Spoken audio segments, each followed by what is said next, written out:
Hello guys, welcome to Abhiyan IAS academy. Myself Puja, UGC NET faculty here. तो आज हम जिस टॉपिक की बात करने जा रहे हैं वो है बीएमआर, जो कि बहुत इंपॉर्टेंट टॉपिक है हर एस्पेक्ट से। अगर हम यूजीसी नेट की बात कर रहे हैं या फिर सिर्फ न्यूट्रिशन एंड डाइटेटिक्स की बात कर रहे हैं, किसी भी एंट्रेंस एग्जामिनेशन की बात कर रहे हैं, बीएमआर का टॉपिक इसके ऊपर हर बार क्वेश्चन आता है।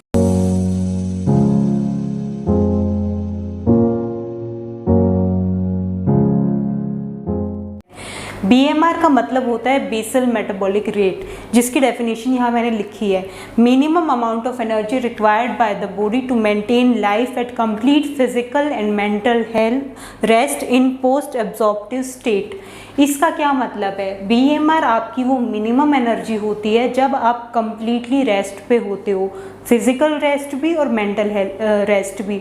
फॉर एग्ज़ाम्पल, जब आपने खाना खा लिया है, आपको खाना खाए 10 से 12 घंटे हो गए हैं, आप 8 घंटे की आपने नींद ले ली है, वो टाइम होता है जब आपका बेसल जो मेटाबॉलिक फंक्शन चलते हैं आपकी बॉडी में, उसके अलावा कोई भी एनर्जी नहीं लग रही होती है।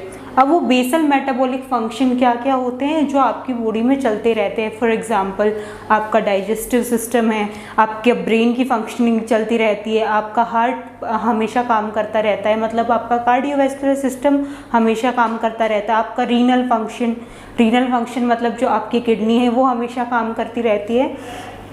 तो जो आपकी बॉडी के अंदर जितने भी बेसल फंक्शन है, वो कोई भी आपको ऑर्गन सिस्टम है, उनको काम करने के लिए जो एनर्जी की रिक्वायरमेंट होती है, उसके अलावा कोई भी आप काम नहीं कर रहे हो, वो होता है आपका बीएमआर। इसलिए जो आपका बीएमआर होता है उसको कहा जाता है minimum energy required bye you, क्योंकि उससे अगर कम एनर्जी आप लोगे तो जो आपकी बेसल फंक्शन है आपके बॉडी के, जो आपके ऑर्गन सिस्टम है, वो भी प्रॉपरली काम नहीं करेंगे।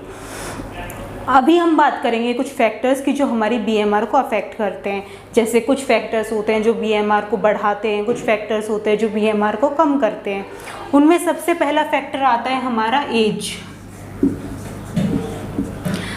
एज की हम बात करते हैं तो जो 2 साल तक की एज होती है, 0 to 2 years, ये एज होती है जब बीएमआर जो है इंडिविजुअल का सबसे ज़्यादा हाई होता है। मतलब इन्फेंसी की 2 साल तक की स्टेज, वहाँ पे आपका बीएमआर जो है वो सबसे ज़्यादा हाई होगा।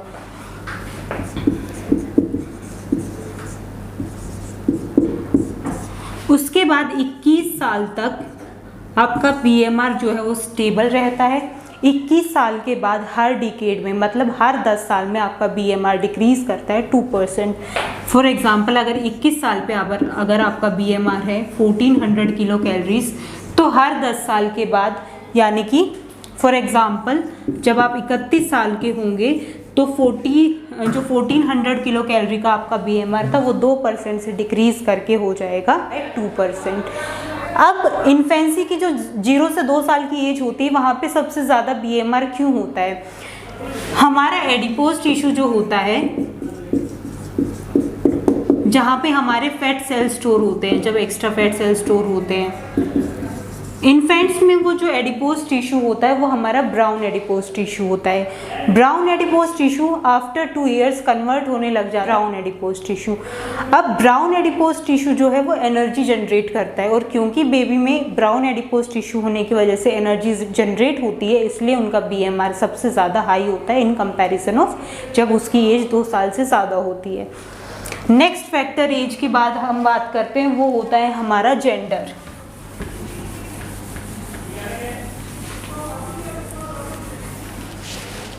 तो ये था हमारा कि आफ्टर 21 ईयर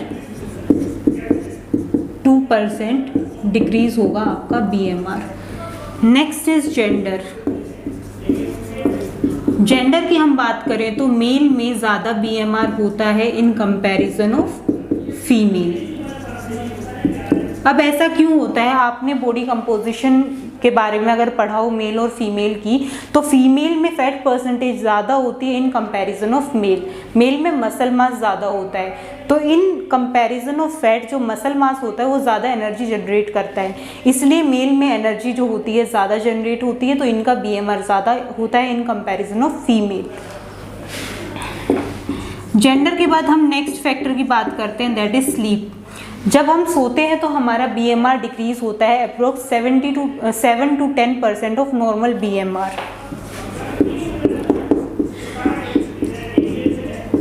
क्योंकि जब आप सोते हो तो आपके बॉडी एक रेस्ट पे होती है, फिजिकल और मेंटल जो रेस्ट होता है उस पे होती है। उस टाइम पे आपका जो BMR है वो 7 से 10% तक डिक्रीज करता है। अब नेक्स्ट फैक्टर आता है हमारा टेम्परेचर।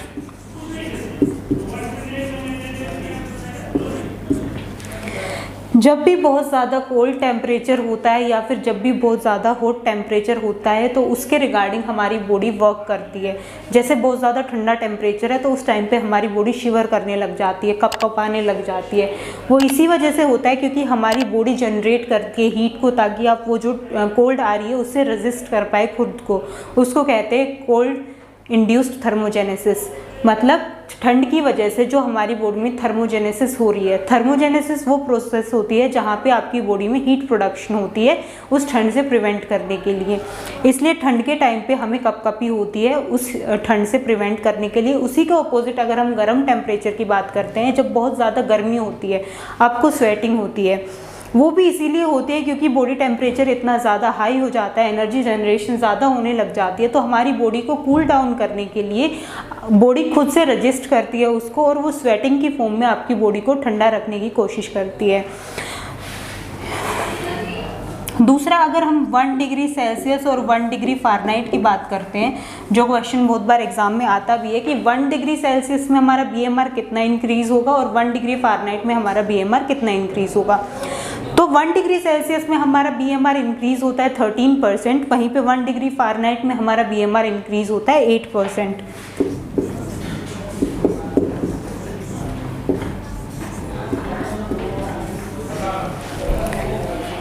ये आपके 4 फैक्टर हो गए जो BMR को अफेक्ट करते हैं। इसके बाद जो दूसरे फैक्टर आते हैं उसमें हमारा एक आता है बॉडी सरफेस।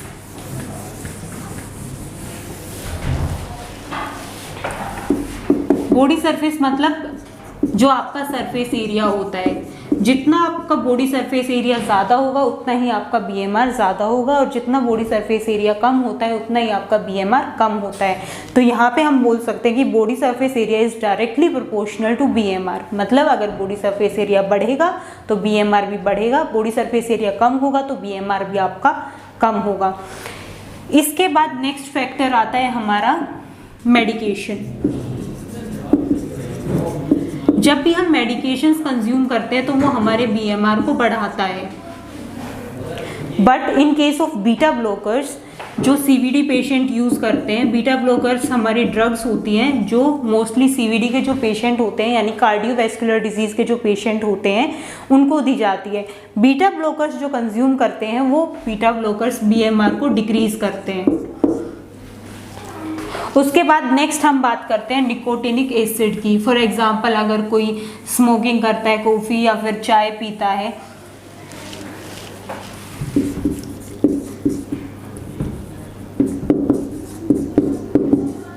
जब आपको थोड़ा आलस आता है या फिर आप थोड़ा डिजीनेस फील करते हो, आप चाय या कॉफ़ी का कंजप्शन करते हो, उससे क्या करता है, आपका आलस दूर होता है। क्यों? क्योंकि उसमें कैफीन प्रेजेंट होता है, निकोटीन प्रेजेंट होता है। वो क्या करता है, आपका एनर्जी लेवल को बढ़ा देता है। वो एनर्जी लेवल बढ़ता है तभी वो जो आपका आलस होता है या जो आपको डिजीनेस फील होती है वो दूर होती है। तो निकोटीन का जब हम कंजप्शन करते हैं वो हमारी BMR को बढ़ा देता है बाय 10%। और जब वो BMR बढ़ती है उसी की वजह से हमें थोड़ा सा कहते हैं ना कि चाय या कॉफ़ी पी के फ्रेश फील होता है, वो इसी की वजह से होता है क्योंकि वो BMR को बढ़ा देता है बाय 10%। जो हमारे कुछ इंडिविजुअल होते हैं जो स्मोकिंग करते हैं, सिगरेट पीते हैं, जब वो स्मोकिंग छोड़ते हैं तो कुछ टाइम तक उनका जो वेट है वो गेन होना शुरू हो जाता है। वो इसी वजह से होता है क्योंकि जब वो सिगरेट पी रहे थे तो निकोटीन ने उनके BMR को इंक्रीज़ किया हुआ था 10%। अब उन्होंने सिगरेट छोड़ दी तो बॉडी को वापस से उस नॉर्मल स्टेज पे जाने के लिए थोड़ा टाइम लगेगा, और जब तक बॉडी उस नॉर्मल स्टेज पे जाएगी तो इंडिविजुअल का थोड़ा वेट गेन होता है। नेक्स्ट फैक्टर हमारा आता है हमारी जो एंडोक्राइन ग्लैंड्स होती हैं।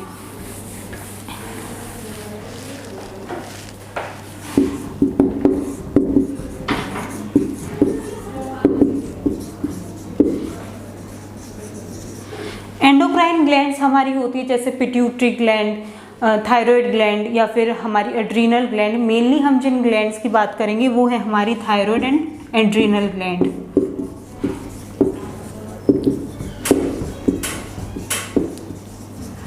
अब जो एड्रीनल ग्लैंड होती है वो हमारे दो हार्मोन सीक्रेट करती है, एक होता है एड्रीनलिन, दूसरा होता है नोर एड्रीनलिन, या फिर जिनको एपिनेफ्रिन या फिर नोर एपिनेफ्रिन भी बोलते हैं। एड्रीनल ग्लैंड वो हार्मोन कब सीक्रेट करती है, जब हमें कोई स्ट्रेस की कंडीशन होती है, इसीलिए इनको स्ट्रेस हार्मोन कहा जाता है। जब आप किसी चीज़ को देख के डर जाते हो या फिर घबरा जाते हो, अचानक से कुछ आपके सामने आ गए, या फिर आप कुछ भी ऐसा हॉरर मूवी देख रहे हो, आप घबरा गए, उस टाइम पे क्या होता है, आपको स्वेटिंग होने लग जाती है, क्योंकि एड्रीनल ग्लैंड जो है वो हार्मोन सीक्रेट करती है, स्ट्रेस हार्मोन, और वो आपकी बॉडी को काम डाउन करने के लिए, आपके नर्वस सिस्टम को फिर से प्रॉपर करने के लिए, आपको स्टेबल करने के लिए सीक्रेट करती है जो स्ट्रेस हार्मोन है, और वो आपको दोबारा से नॉर्मल करते हैं। इसीलिए जब भी कोई स्ट्रेस होता है, एंजाइटी होती है, आपको स्वेटिंग होती है। दूसरा जो थायराइड ग्लैंड की हम बात करते हैं, तो हमारी थायराइड ग्लैंड हमारे तीन हार्मोन सीक्रेट करती है, जिसमें आता है हमारा T3, T4 एंड TSH। अगर हम इनके फुल फॉर्म की बात करें, T3 होता है हमारा ट्राई आयोडोथायरोनिन, T4 होता है थायरोक्सिन एंड TSH होता है हमारा थायराइड स्टिमुलेटिंग हार्मोन। अब इनका काम क्या होता है,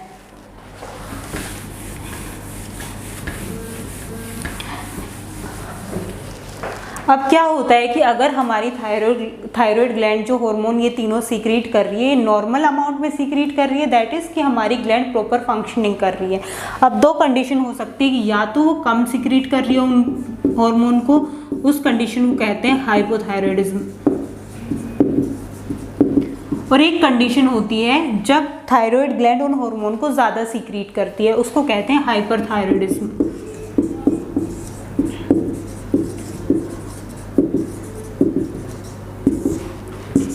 अब वो कंडीशन जहाँ पे हार्मोन कम सीक्रेट हो रहे हैं, उस केस में हमारा जो BMR होता है वो डिक्रीज हो जाता है इन कंपैरिजन ऑफ नॉर्मल, और वहीं पे इसका ऑपोजिट, जब ज़्यादा हार्मोन सीक्रेट कर रही है तो उस टाइम पे हमारा BMR इंक्रीज हो जाता है। क्योंकि यहाँ पे BMR डिक्रीज हो रहा है, यही वजह होती है कि जब हाइपोथायराइडिज्म का केस होता है तो वहाँ पे वेट गेन के चांसेस ज़्यादा होते हैं, वेट गेन देखा जाता है, और वहीं पे हाइपरथायराइडिज्म की कंडीशन में जो इंडिविजुअल है उसका वेट लॉस होता है, क्योंकि एनर्जी जनरेशन ज़्यादा हो रही है। भले ही वो ज़्यादा खाएगा, वो बहुत ज़्यादा हाइपर एक्टिव रहेगा, क्योंकि उसमें एनर्जी जनरेशन इतना ज़्यादा होता है कि वो एक जगह पे बैठ नहीं पाता है, तो वो हाइपर एक्टिविटी होती है उस इंडिविजुअल को। वहीं पे जो हाइपोथायराइडिज्म का पेशेंट होता है वो उसमें थोड़ा आलस रहता है और वो ज़्यादा एक्टिव नहीं होता है। तो मेनली जितने भी हमारी ग्लैंड्स के जो हार्मोन होते हैं वो अगर एक्सेस में हो जाते हैं तो वहाँ पे BMR हमारा इंक्रीज हो जाता है, और अगर वो कम सीक्रेट करते हैं तो वहाँ पे हमारा BMR कम हो जाता है। अब कुछ फिजियोलॉजिकल कंडीशंस होती हैं जिसको उनमें भी BMR हमारा अफेक्ट होता है, जैसे हमारा प्रेगनेंसी और लैक्टेशन का टाइम है। प्रेगनेंसी के टाइम पे भी हमारा BMR इंक्रीज होता है, अप्रोक्स 20% इंक्रीज होता है नॉर्मल से। लैक्टेशन की हम बात करें तो लैक्टेशन में भी हमारा BMR इंक्रीज होता है, but in comparison of pregnancy BMR कम होता है, मतलब नॉर्मल से ज़्यादा होगा बट प्रेगनेंसी के कंपैरिजन में कम होगा। तो ये कुछ फैक्टर्स थे जो हमारी BMR को अफेक्ट करते हैं, और ये हमारी BMR का इंट्रोडक्शन था।